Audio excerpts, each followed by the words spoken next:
Hey, Bachelors. So while it's pouring outside, I figured it is a perfect time to talk about my next topic of discussion, and that is microbeads.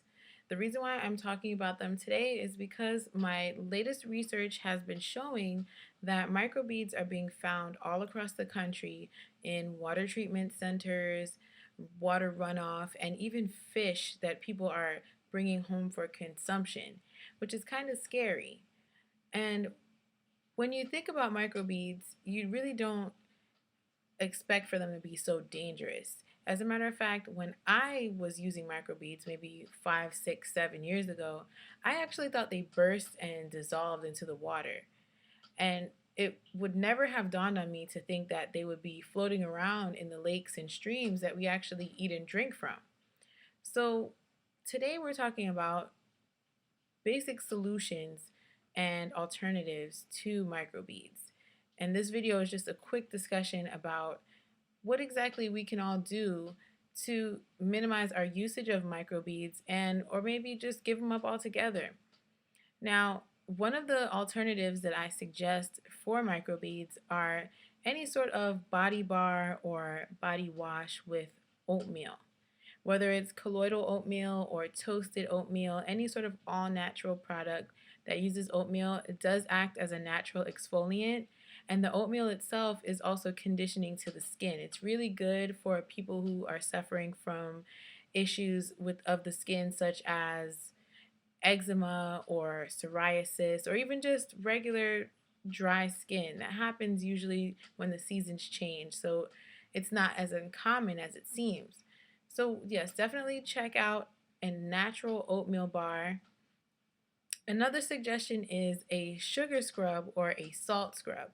Now, a sugar scrub definitely exfoliates very well. It also tightens the pores, makes them a little harder to see. It dissolves much faster than a salt scrub. Salt scrubs are usually used during massages or spa treatments to get deep into that first layer of skin and get off any excess or dead skin. So a sugar scrub is actually more practical and probably a little bit easier to find. And I definitely recommend getting yourself a really good sugar scrub that can suit your needs and help you to moisturize and exfoliate your skin at the same time. And you may be wondering what's so dangerous about the microbeads. Well, we're not really sure yet. Research is still pending, and scientists are still trying to figure out if there's any real danger to the microbeads if they're being consumed or ingested. Because if they're washing up in the streams or if they are showing up in fish that we're eating, it's very much possible that we may have a couple of microbeads in our stomachs right now. So we do want to know what exactly they could be doing to us and how we can avoid having those things happen. I've also found that when I was using microbeads that my skin was really tender and sometimes it would feel sore, especially around the T-zone area where we tend to scrub the most.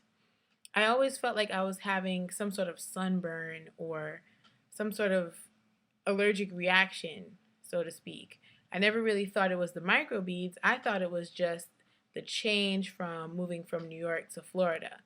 But now, with further research, I do realize that the the microbeads may have been causing that issue. They don't soften, they don't dissolve. So the harder I scrub, the more irritated my skin may have been becoming. So once again, this is just a quick discussion about microbeads. If you have any other questions or concerns, you can always catch me at vforvag@gmail.com. On Instagram, it's Kimmy_Lavag. On Twitter, it's Kimmy Lavag. And once again, our Facebook page where you're always welcome to join us, facebook.com/vforvagcom. And thank you once again for watching.